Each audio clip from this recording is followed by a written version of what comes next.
আপনি কি কোলাহল মুক্ত একটা জায়গা খুঁজতেছেন যেখানে থাকবে নদী, থাকবে খোলা আকাশ, থাকবে পাখির ডাক এবং বাতাসের সুঘ্রাণ, এবং সেটা যদি একটা ভাসমান রেস্তোরাঁ, পাশাপাশি আপনার রোমাঞ্চকর খাবার তো থাকবেই, ফুচকা, তারপর হলো আচার, চটপটি, এই টাইপের আরও খাবার, তাহলে এই ভিডিওটা আপনার জন্য।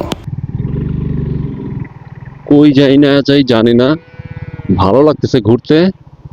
কিরে বেটা, আইজা কি করস? ঘুরতাছি। এ বাবা, এটা আবার কি? নদীর উপর দিয়ে পুরো ভাসমান একটা ঘর মনে হচ্ছে নাকি? ঘরই তো মনে হচ্ছে, পোলাপাইন দিয়ে ভরা। হেবি তো। ও মা, চমৎকার ব্যাপারটা তো। আই রে, ভালো লাগছে বিষয়টা, তাই না? এখানে বসে দুই একটা ছবি না তুললে নাই, কিন্তু কাউরে নিয়ে আসি নাই। দুই চারটা ছবি তুলতে হলে ভালো লাগতো। আমি তো মানে বাইক ড্রাইভ করে মজা পাইতেছি এত সুন্দর রাস্তায়। আই রে, কি সুন্দর রে! এত সুন্দর জায়গায় বিকাল বেলা না জানি সন্ধ্যার পরে কত সুন্দর লাগবে। বিকাল বেলা তো মাথা নষ্ট লাগবে, কারণ নদীর পাড়ে প্রচন্ড বাতাস থাকবে। ব্যাপারটা সেই লাগতেছে আমার কাছে। যতদূর যাচ্ছি ততদূরই সুন্দর রাস্তা, কিন্তু আজকে তো টাইম শর্ট। এত দূর, বেশি দূর যাওয়া ঠিক হবে না, ক্ষুধাও লাগছে। আচ্ছা, নদীর উপরে কি জানি একটা দেখলাম মনে হইতেছে, ঘরটার টাইপের কিছু একটা দেখলাম। ওই জায়গাটা যাই নাকি, যাই দেখি তো ওইটা কি জিনিসটা। পোলাপাইন তো দেখলাম অনেক বসা ওখানে। আচ্ছা যাই, চলে না আপনাদেরকেও নিয়ে যাই। দেখে তো রেস্টুরেন্ট টাইপের কিছুটা মনে হলো, আসলে জিনিসটা কি একটু আবিষ্কার করা যাক। কি সুন্দর নদীর উপরে একটা ঘর, ভালো লাগতেছে ব্যাপারটা। কতগুলা ড্রাম দিয়া ভাসায় রাখছে। সবই তো স্কুল কলেজের পোলাপান মনে হচ্ছে।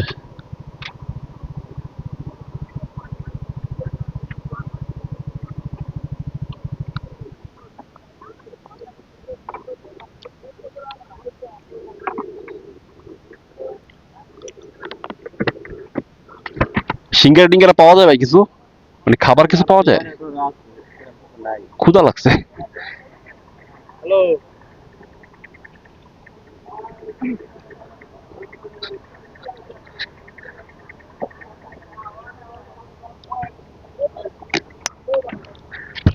সত্যি বলতে এখানে আসার পর একটা মানে শান্তি খুঁজে পাইছি, যে খোলা আকাশের নিচে ছোট্ট একটা নদীর উপরে একটা ভাসমান রেস্তোরাঁ। একজন প্রবাস ফেরত এক ভাই নিজ উদ্যোগে এই গ্রামের ভিতরে মানে এই রকম একটা উদ্যোগ সে নিচ্ছে, যেটা আসলে প্রশংসা করার মতো। চলুন আমরা সুজন ভাইয়ের কাছ থেকেই জানি সে কেন এত বড়টা রিস্ক নিল, আলটিমেটলি তার রেজাল্ট কি, এবং সে কি কি সার্ভিস আমাদের জন্য রাখতেছে এই সুন্দর পরিবেশে। সুজন ভাই, কি অবস্থা বলেন, আপনার এই ব্যবসা আসার কারণটা কি? ব্যবসা আসার কারণ হচ্ছে নিজে কিছু করার উদ্যোগ থেকে। আমি একটা চাকরি করতাম ওষুধ কোম্পানিতে, সেখান থেকে নিজেকে কিভাবে তুলে ধরা যায়, নিজে কিভাবে ব্যবসা প্রতিষ্ঠান খুলে বসতে পারি।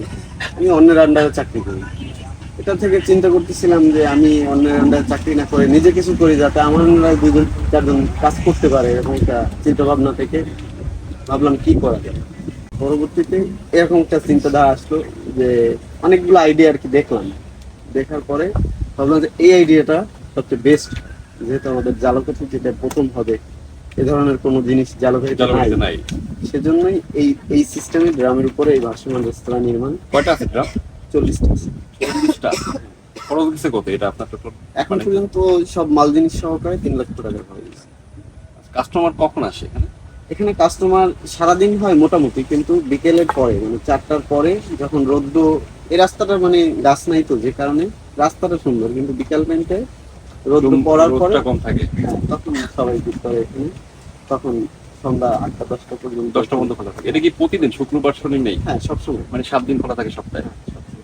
আচ্ছা, কেমন আপনার বিজনেস কেমন? হ্যাঁ ভালো, আলহামদুলিল্লাহ। দেখতেই তো পেলেন আপনি আসলেন যখন, অনেক লোক অনেক লোক ছিল, সবাই মনে হয় যে স্কুল ছুটি পর আসছিল। হ্যাঁ, এরা পরীক্ষার্থী ছিল, এরা আসে, আরো ছিল, আর আসে, তারাও যায় আসে। কি কি পাওয়া যায় আপনার এখানে? এখানে আপাতত ফুচকা, চটপটি, এবং আজকে দেখতে পাচ্ছেন এরা আসার উদ্দেশ্যে আমি পেয়ারা নিয়ে আসলাম। ও, পেয়ারার আচার খেলাম আমি নিজেই। তাদেরকে আমি পেয়ারা তৈরি করে দিলাম, তারা ওটা খাইলো। এরপরে চিকেন ফ্রাই, ফুচকা, চটপটি এগুলো করি, আরো ইত্যাদি করব। প্রধান সমস্যা হচ্ছে এখানে কারেন্ট নেই, যে কারণে বার্গার, তারপর স্যান্ডউইচ সহ অনেক জিনিস আছে যেগুলো কারেন্ট ছাড়া তৈরি করা যায় না। তারপরে আপনার এটার মেশিনটা যে প্রয়োজন হয় আপনার এই বর্তমানে বিদ্যুৎ চলে কি হবে? এখন ব্যাটারিতে চলে। ব্যাটারিতে চলে না? হ্যাঁ। আচ্ছা আচ্ছা। আপনার ফুড কার্ড আছে, মানে কার্ড আছে, মানে প্রাইস কার্ড করছেন? না, এখন করিনি। ফুচকা কয় টাকার পাওয়া যায়? ফুচকা এখানে আপনার 2 পিস কাটা এখনো চালু করিনি, যেটা নরমাল আছে। নরমাল ফুচকাটাই চালু করছি, এটা আমরা 40 টাকা করে প্রাইস রাখি। 40 টাকা। আর কি আছে আইটেম? ফুচকা আইটেম দুইটা, একটা হাতে বানানো, একটা মেশিনে বানানো। আচ্ছা আচ্ছা। একটা হাতে বানানো যেটা, ওটা 50 টাকা করে রাখি, আর যেটা মেশিনে বানানো ওটা 40 টাকা করে রাখি। আচ্ছা। আর আপনার আর কি কি ফুড আছে? আর ফ্রেঞ্চ ফ্রাইটা পাওয়া যাবে। ফ্রেঞ্চ ফ্রাই কত করে সেল করেন? ফ্রেঞ্চ ফ্রাই 30 টাকা 40 টাকা, মানে যে যেভাবে খায়। যেভাবে খায়। আর কি আছে? আর হচ্ছে আপনার কাঁকড়াটা করবো। কাঁকড়া? হ্যাঁ, কাঁকড়াটা ভালো জিনিস। ওইটা আপনার এখন পাইতেছি না, বিশেষ করে এখন খুলনা থেকে নিয়ে আসতে হবে। খুলনা থেকে আনতে হবে? হ্যাঁ, কিংবা সাতক্ষীরা, বাগেরহাট এই অঞ্চলে পাওয়া যায়।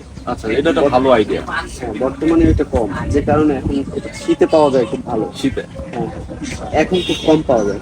তারপরে যোগাযোগ করতেছি, ইনশাল্লাহ কোরবানির ভিতরে এটা মানুষ পাবে। চেষ্টা করতেছি আনার জন্য। কোরবানিতে আপনার এই কাঁকড়াটা, তারপর মাছ ফ্রাই, কিছু এগুলো ধরনের মাছ ফ্রাই করবেন? হ্যাঁ, এই প্রসেস গুলা করবো।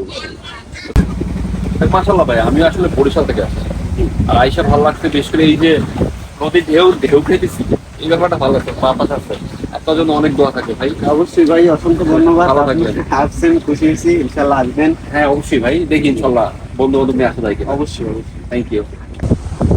আচ্ছা, তো ফাইনালি আমি আপনাদেরকে আরেকবার নামটা একটু দেখাই, যে এটার নাম হলো মাশাআল্লাহ ভাসমান রেস্টুরেন্ট, বেতকা বড় ব্রিজ সংলগ্ন, বাউঘাটি, জালঘাটি। তো আজকে এখান থেকে বিদায়, ইনশাল্লাহ আবার দেখা হবে। আসসালামু আলাইকুম।